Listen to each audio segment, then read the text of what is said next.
Karthigai Deepam serial நேர்களுக்கு வணக்கம். நம்மளோட கார்த்திகை தீபம் சீரியல்ல ஒரு சூப்பரான ப்ரோமோ ரிலீஸ் பண்ணியிருக்காங்க. வீடியோக்குள்ள போறதுக்கு முன்னாடி நம்ம சேனலுக்கு புதுசா இருந்தா லைக் அண்ட் சப்ஸ்கிரைப் பண்ணி சப்போர்ட் பண்ணுங்க. இப்போ பாத்தீங்கன்னா நம்மளோட மருது என்ன பண்றாருன்னா கார்த்தியை மாட்ட வைக்க பாக்குறாரு போலீஸ்ல. எல்லாரும் என்ன நினைச்சிட்டு இருப்போம், கார்த்தி ஏற்கனவே தான் போலீஸ்ல பிடிச்சி கொடுக்கறதுக்காக முருகனை தேடிட்டு இருப்பாரு அப்படின்னு சொல்லிட்டு நினைச்சிட்டு இருப்போம். இப்போ பாத்தீங்கன்னா நம்மளோட முருகனை ஒரு பக்கம் கார்த்தி தேடிட்டே இருக்காரு. இப்போ சிவனாண்டியும் முத்து என்ன பண்றாங்க, முருகனை போய் அடைச்சிடுறாங்க. அந்த பிரச்சனை ஒரு பக்கம் இருக்குது. விடிஞ்சா கல்யாணம், அதுக்குள்ள ஆதாரத்தை ரெடி பண்ணணும்னு சொல்லிட்டு அலைஞ்சிட்டு இருக்காங்க. இப்ப மருது என்ன யோசிக்கிறாருன்னா, கார்த்தியை நம்ம உள்ள தள்ளிட்டா நம்ம பிரச்சனை இல்லாம இருக்கலாம் அப்படின்ற மாதிரி யோசிக்கிறாங்க நம்மளோட மருது. ஏன்னா கார்த்தி இந்த விஷயத்துல தேவையில்லாத இன்வால்வ் ஆயிட்டு இருக்கான். ஏதாச்சும் ஒன்று பண்ணி கண்டிப்பா நிறைய தடவை இந்த முன்னாடி நடந்த கல்யாணத்தெல்லாம் நிறுத்தின மாதிரி இப்பயே நிறுத்த முயற்சி செய்வான் அப்படின்னு சொல்லிட்டு நம்மளோட சாமுண்டீஸ்வரி ஒரு பக்கம் சந்திரகலா கிட்ட பேசிட்டு இருக்காங்க. இவன் ஏன் தான் தேவையில்லாம நிறைய விஷயத்துல உள்ள நுழையறானே தெரியல அப்படின்ற மாதிரி பேசிட்டு இருக்காங்க.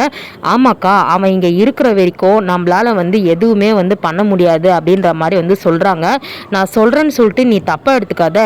கார்த்தி இங்க இருக்கிறது எனக்கு என்னவோ டேஞ்சரா இருக்குது. அவனை இப்போ வெளியே எதனா ஒரு பிரச்சனையை இழுத்து வெளியே தள்ளுறது தான் நம்மளோட வேலை அப்படின்ற மாதிரி இப்போ அதை 3 பேரும் சேர்ந்து பிளான் பண்ற மாதிரி பண்றாங்க. மருது, சந்திரகலா, அப்புறம் நம்மளோட சாமுண்டீஸ்வரி. இப்போ அதுக்கு தான் மருது பாத்தீங்கன்னா பிரச்சனை இழுக்க போறாரு. என்னன்னா இப்போ நேரா மருது என்ன பண்றாரு, சாமுண்டீஸ்வரி சந்திரகலா கிட்டே போய் சொல்றாரு, இந்த மாதிரி எனக்கு ஒரு ஐடியா இருக்கு, நான் அதுபடி நான் பண்றேன், நீங்க இதை என்கிட்ட விட்டுருங்க அப்படின்ற மாதிரி சொல்றாரு. என்ன மாப்பிள்ள, நீங்க என்ன பண்ண போறீங்க அவனை அப்படின்னு சொல்லும் போது, கார்த்தி மண்டபத்துல தாலி கட்டுற வரைக்கும் இங்க இருக்கக்கூடாது அதுதானே அப்படின்னு சொல்லும் போது, அப்போ சரி ஓகே அதுக்கு எதனா பண்ணுங்க அப்படின்ற மாதிரி யோசிக்கிறாங்க. அப்போ பார்த்தீங்கன்னா மருது என்ன பண்ணுறாங்க, அவங்க ஆளுங்க 2 பேரை ஃபோன் பண்ணி வர சொல்கிறாரு. இந்த மாதிரி நான் ஃபோன் பண்ணதும் ஒரு விஷயம் நடக்கணும், இங்கே வாங்க அப்படின்ற மாதிரி சொல்கிறாங்க. இந்த மண்டபத்துக்கு வாங்கன்னு சொல்லிட்டு சொல்லும் போது மருதுவோட ஆள் 2 பேர் மண்டபத்துக்கு வராங்க. வந்ததுக்கப்புறம் பார்த்தீங்கன்னா மருது விஷயத்தை சொல்கிறாரு. இங்கே பாரு, அந்த 2 பேர் இருக்காங்கல்ல, நான் சொல்கிறதெல்லாம் சொல்லி அவன்கிட்ட போய் ஒம்பிலுங்க அப்படின்ற மாதிரி சொல்கிறாரு. அப்போ பார்த்தீங்கன்னா என்னன்னு சொல்லணும்னு சொல்லும் போது, இது அவனோட மாமா, இது அவனோட இந்த மயில் வாகனம் அவனோட பார்த்தீங்கன்னா சகல, இவங்க 2 பேர்கிட்ட தேவையில்லாமல் பேசி நீங்கள் வம்பிலுங்க. அதே மாதிரி அவனுக்கு நீ என்ன கல்யாண பொண்ணை சொன்னால் கோவம் அவனுக்கு ரொம்பவே வரும். அது மட்டும் இல்லை, அவங்க மாமாவை ரொம்பவே தரக்குறைவாக பேசுங்க, வம்பிலுங்க. அவனுக்கு டென்ஷன் ஆகும். அவனை என்னென்ன டென்ஷன் பண்ண முடியுமோ அவ்வளவும் பண்ணி அவனை ஒரு வழிக்கு கொண்டு வாங்க. அப்படியும் அவன் டென்ஷன் ஆகலைன்னா நீங்கள் என்ன பண்ணுங்க, நான் கல்யாணம் பண்ணிக்க போகிற பொண்ணை பற்றி இழுங்க. அந்த பொண்ணு சொந்த அவனோட மாமன் பொண்ணு தான்.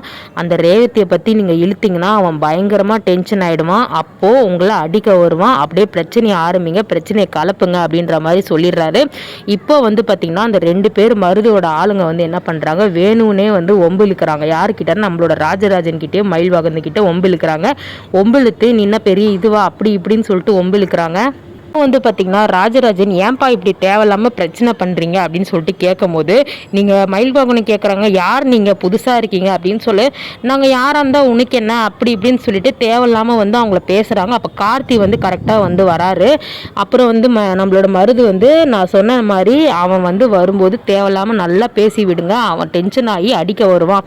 இப்போ பார்த்தீங்கன்னா கார்த்தி பேசுகிறத தாங்க முடியாமல் என்ன சொல்கிறாரு, ஏங்க இப்படிலாம் பேசுகிறீங்க, இந்த மாதிரி தான் பேசுவீங்களா பெரியவங்க கிட்ட அப்படின்ற மாதிரி கேட்குறாரு. அப்போ நீ என்ன பெரிய இதுவா, என்ன கல்யாண பொண்ணுன்னா உள்ள லவ்வரா அப்படின்ற மாதிரிலாம் பேசுகிறாங்க. இப்போ கார்த்தி டென்ஷன் தாங்க முடியாமல் அவர் ஈகோ டச் பண்ணுற மாதிரி நிறைய விஷயம் பேசுகிறாங்க. அப்போ கார்த்தி டென்ஷன் தாங்க முடியாமல் அந்த 2 பேரை அடித்து நொறுக்கிறாரு. அப்போது பார்த்திங்கன்னா பிரச்சனை பண்ணுறாரு. அதாச்சும் கல்யாண மண்டபத்தில் இந்த மாதிரி ஒரு சண்டை நடக்குது. அந்த சண்டையில் மருது என்ன பண்ணுறாரு, இந்த மாதிரி என்னோட கல்யாணத்தில் மாப்பிள்ளை, அதான் மருது என்ன பண்ணுறாரு, ஃபோன் பண்ணி இந்த மாதிரி கல்யாணத்தில் ஒருத்தன் பிரச்சனை பண்ணிகிட்டு இருக்கான், உடனே அவனை அரெஸ்ட் பண்ணுங்கன்னு சொல்லிட்டு கேஸை போட்டு உள்ளே தள்ள பார்க்குறாங்க. அதனால் போலீஸ் நம்மளை கார்த்தியை உள்ளே வைக்கிறதுக்கு வந்துட்டு இருக்கு. இப்போ வம்பிழுத்து நம்ம கார்த்தியை உள்ள வைக்கிறதுக்கு மருது பிளான் பண்ணிட்டு இருக்காரு. ஏன்னா இவர் இருந்தா கல்யாணத்துக்கு எதனா ஒரு பிரச்சனை வரும் அப்படின்னு சொல்லிட்டு. இவ்வளவுதான் ஆக்சுவலா இந்த ப்ரோமோ பார்த்தீங்கன்னா